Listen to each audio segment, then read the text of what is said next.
Si vous l'entendez, le son est un peu mieux car j'ai acheté un nouveau micro il y a peu de temps. Donc c'est la première vidéo avec, je suis trop content, j'espère que le résultat sera top. N'hésitez pas de toute façon à me dire en commentaire ce que vous en pensez. Et puis du coup, nouvelle vidéo, nouveau micro, mais aussi nouveau maquillage. J'ai donc réalisé ce maquillage-là, donc un maquillage très coloré bien évidemment, en utilisant la technique du cut crease. Et puis c'est parti. Je vais commencer avec ma base, donc c'est la The Marshmallow Primer de chez NYX. Donc je l'applique sur l'ensemble de mon visage comme ceci. Donc j'ai fait mes soins juste avant, bien évidemment. Je vous conseille d'ailleurs quand vous faites vos soins de laisser pénétrer au moins 5 à 10 minutes. Comme ça, la peau a le temps de recevoir tous les soins et après vous pouvez commencer à vous maquiller. Pour le fond de teint, ça sera le Full Coverage 2 en 1 de chez Kiko. Donc c'est vrai que c'est un fond de teint que je ne montre pas forcément en caméra, mais que j'aime beaucoup. Le seul problème c'est la teinte, c'est parce que je le trouve un petit peu trop rosé. Enfin il a des sous-tons un peu trop rosés, ce que je ne suis pas. Donc c'est un peu embêtant. Parce que du coup j'ai l'air rose et en fait je suis pas rose du tout. Je suis assez neutre. Mais ce n'est pas grave, c'est comme un bon fond de teint. Donc je l'applique au pinceau cette fois-ci. C'est vrai que je suis pas très pinceau habituellement, mais j'aime beaucoup ce pinceau. C'est le pinceau de chez Kiko, pareil en teinte 3. Enfin c'est le numéro 3. Et je l'aime beaucoup parce qu'en fait il fait pas de traces et il étale bien le fond de teint. Donc j'aime beaucoup. C'est le seul pinceau que j'accepte pour appliquer mon fond de teint. Donc moi j'étale mais je tapote. Enfin c'est un mélange des deux. En fait, je viens tapoter un petit peu. Je fais comme si c'était une éponge. Bon, des fois, j'étale quand même. Mais parfois, je l'utilise vraiment en tapotant. Donc, ça a une très forte couvrance. C'est assez modulable comme produit. Et on a un fini plutôt naturel où il lisse les pores, etc. Donc, c'est plutôt pas mal. Donc, j'avoue, je vais pas prendre non plus trop de temps à maquiller parce que je vais travailler aujourd'hui. Donc, on va éviter de prendre trop son temps. C'est pour ça que je me dépêche un petit peu quand même histoire que j'ai le temps. Surtout que pour les yeux, j'aimerais faire un truc assez voyant. Enfin, comme d'habitude, finalement. Je vous ai même pas dit la teinte du fond de teint. C'est WR01. Pour l'anti-cerne, ça sera l'anti-cerne de chez Tarte en teinte 20B Light. Donc, j'en applique au niveau de mon dessous d'œil. Hop. J'en mets un petit peu au niveau de ma paupière aussi. Je vais l'utiliser en tant que base. Et puis, je viens bien dégrader mon anti-cerne. Pour la poudre, je vais venir poudrer avec la poudre de chez Kiko, donc c'est l'Invisible Touch. Donc c'est une poudre translucide. Donc je vais venir poudrer avec ma houppette de chez Essela. Donc je prends ma houppette et puis je viens tapoter délicatement sur la zone. Je fais la même chose de l'autre côté, tac. Et puis ensuite, je viens poudrer l'ensemble de mon teint. Donc c'est une poudre que j'aime bien aussi parce qu'en fait, elle va flouter aussi les pores. Enfin, en fait, le combo du full coverage plus de la poudre de chez Kiko, un vrai bonheur. Je vous le dis, c'est la dernière fois que je fais des couleurs de fond là, avec mes spots, parce que ça m'énerve. Clairement, il change tout le temps de teinte. Enfin, c'est toujours rose, c'est pas ça que je veux dire. Mais je sais pas, au niveau de la caméra, ça me fait devenir tout rose à un moment donné. Enfin bref, ça m'énerve. Donc c'est la dernière fois. Vous voyez, là, c'est devenu plus rose. Donc je suis désolé si la couleur du fond change. Vous voyez, là, je suis plus blanc que dans le rush d'avant. J'ai pas le temps de modifier mes éclairages, etc. Donc, parce que là, je vais aller bientôt travailler. Donc je vous le dis, vous allez avoir des images de merde, enfin une couleur de merde, donc je suis désolé par avance. Pour mon bronzer, ça sera le Hoola de chez Benefit. Donc j'en applique au niveau des creux des joues, tac, que je remonte un petit peu au niveau des tempes. Je fais la même chose de l'autre côté, au niveau de l'os de la mâchoire. Et puis j'en mets du coup au niveau du front et des tempes.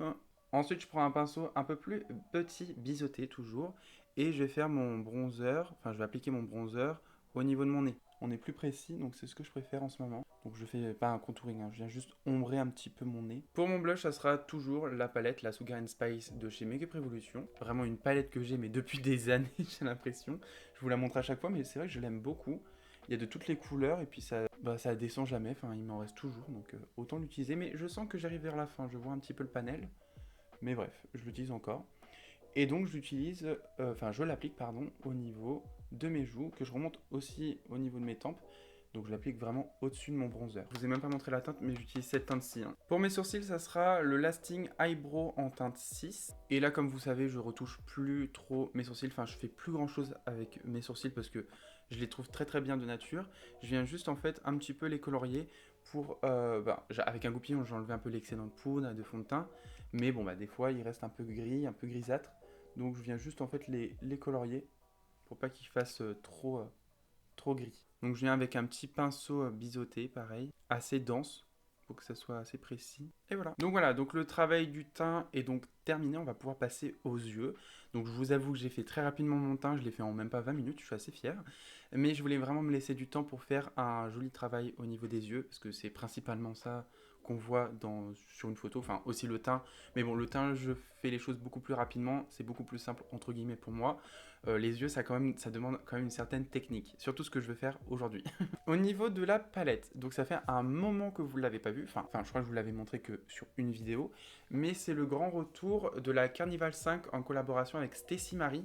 Donc je vous montre un peu l'harmonie, c'est l'Interstellar pardon. Donc je vous montre l'harmonie, donc ça se présente comme ceci, très coloré comme ce que je voulais parce que ça va être très coloré aujourd'hui. Donc aujourd'hui on va faire une forme cut crease, donc je vais vraiment faire quelque chose d'hyper étiré et d'hyper coloré. Donc je vais faire sur un œil un côté chaud et un œil un côté plutôt froid. J'ai envie de faire deux yeux de deux couleurs différentes.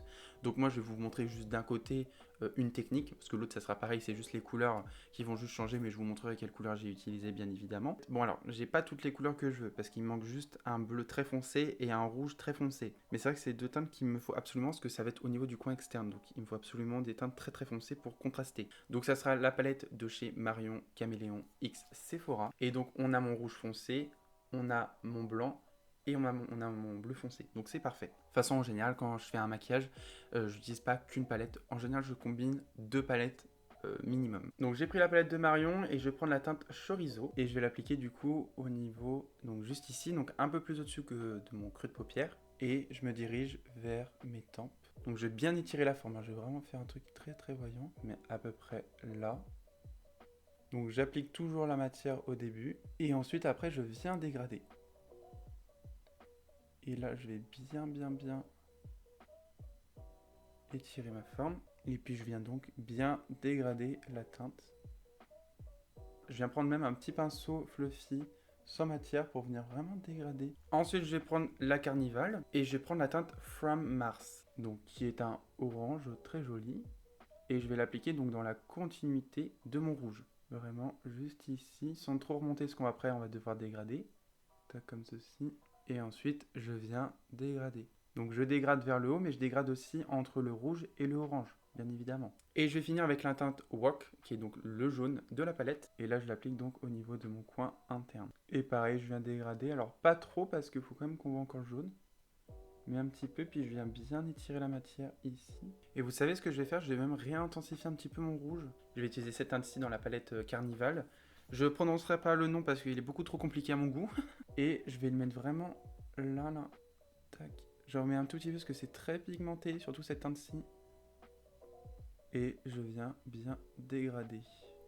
J'ai fait l'autre côté de la partie froide, du coup, hors caméra. Je vais vous dire, du coup, les couleurs que j'ai utilisées. Donc, le bleu, je l'ai utilisé donc dans la palette de Marion. J'ai utilisé la teinte Gus. Pour le vert, donc au centre, j'ai utilisé la teinte Météore dans la palette Carnival. Et puis le jaune, c'est le même que j'ai utilisé, c'est la teinte Wok. Du coup, pour faire mon cut crease, je vais utiliser une base de chez Beauty Bay. Donc c'est la teinte 1, hein, c'est ça. Donc je prends un petit pinceau plat comme ça. Je l'imbibe des deux côtés la base. Donc c'est une base blanche, hein, j'ai fait exprès. Et puis je vais faire mon cut crease. Donc technique, moi je le mets et après je regarde vers le haut et ça trace directement ma forme, mon placement. Alors ça marche une fois sur deux, enfin ça marche une fois sur deux, non. Sur moi ça marche, mais si vous avez les paupières plus grandes, ça marchera pas. Donc je viens, moi personnellement, tapoter. En fait, j'en mets sur toute la paupière directement. Ça va plus vite. Et puis après, bah faut de la précision, tout simplement. Donc je vais faire quelque chose d'assez fin. Vous voyez, je veux pas non plus un gros truc comme ça. Je n'hésite pas à bien remonter. Hop, je viens préciser bien évidemment ici. Et moi, je vous conseille de faire le trait directement, au moins, c'est fait. Et puis le trait sera un peu plus net. Et puis après, j'en mets en dessous, bien partout. Et ensuite, avec un petit pinceau un peu fluffy, je vais venir vraiment tapoter sur l'ensemble de la base, comme ceci.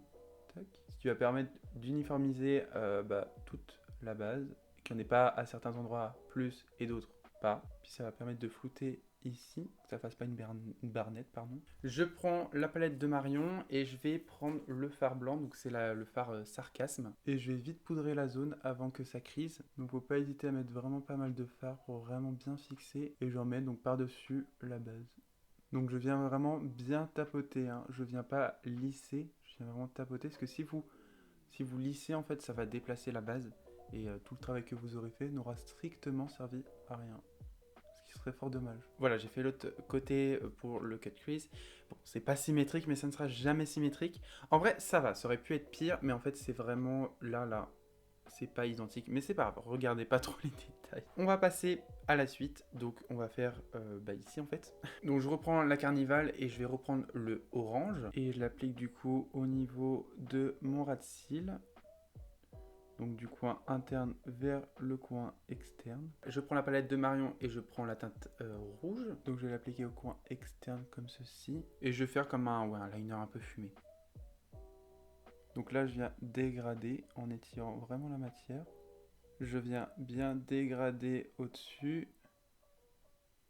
Donc maintenant, je vais reprendre la teinte la plus foncée que je vais donc venir mettre au niveau de mon rouge pour venir réintensifier.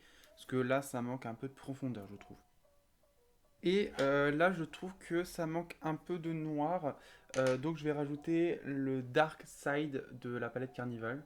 Parce qu'il me faut encore plus de profondeur, je sais pas. Il me faut un peu de noir au niveau d'ici. Et je vais même mettre un peu de noir au niveau de mon ras de cils. Voilà ce que ça donne. Donc j'ai mis un peu de crayon noir dans la muqueuse pour voir ce que ça donnait. Et du coup, j'aime bien. Du coup, je me tâte par contre à faire au moins un liner comme pour un peu intensifier quand même le ras de cils. Donc pour le liner, ça sera le Epic Ink de chez NYX. Et je vais juste en faire un au ras de cils. Alors, hors caméra, je me suis occupé de quelques petites choses. Donc déjà, j'ai mis du mascara, j'ai mis des demi-fossiles. Donc en fait, c'est des fossiles entières que j'ai juste coupées au milieu et que j'ai juste mis au coin externe. Comme je vais travailler, j'ai pas envie d'être mal à l'aise par mes fossiles, parce que quand je mets des fossiles entiers, alors là, je suis au bout de ma vie. Une fois je l'ai fait et j'en pouvais plus. Donc là, j'ai juste mis des demi-fossiles comme ça me gêne pas trop. Mais en même temps, ça donne quelque chose au maquillage. Enfin bref, j'ai fini en gros les yeux hors caméra, mais bon, c'était des choses qui n'étaient pas très importantes. Et on va terminer du coup avec les lèvres. Alors je vous avoue qu'avec les lèvres, on va faire quelque chose de très simple. De une, parce qu'il me reste pas trop de temps et que je dois aller bientôt travailler. Et de deux, parce que je peux pas faire grand chose non plus. Enfin, je me vois pas faire une bouche rouge ou une bouche marron. Enfin là, il me faut quelque chose d'assez neutre. Donc on va faire un combo des lèvres traditionnel. Pour le crayon, c'est bien évidemment l'Everlasting Color en teinte 404. C'est pour moi le crayon parfait. Et puis pour le gloss, ça sera un gloss de chez Fenty. Donc c'est le Gloss Bomb Cream en teinte Cupcaking. Enfin, je sais jamais comment on doit l'appeler. Enfin bref, cette couleur là quoi. Et le combo des deux, vraiment exceptionnel. Donc quand le contour est donc fait, en fait je vais venir dégrader directement avec mon crayon en appuyant un peu moins et ça va venir dégrader et je vais juste bien en mettre au niveau des commissures, que ce soit en bas et en haut.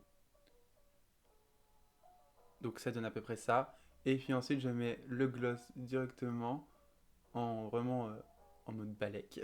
Et ça va venir en même temps peaufiner le dégradé. Et voilà, des lèvres nickel. Ce que j'aime bien faire aussi, c'est prendre un petit sopalin ou un petit... Enfin bref, n'importe. Et je viens juste tapoter pour enlever l'excédent de gloss, parce que j'aime pas du tout ça. Le make-up est donc terminé.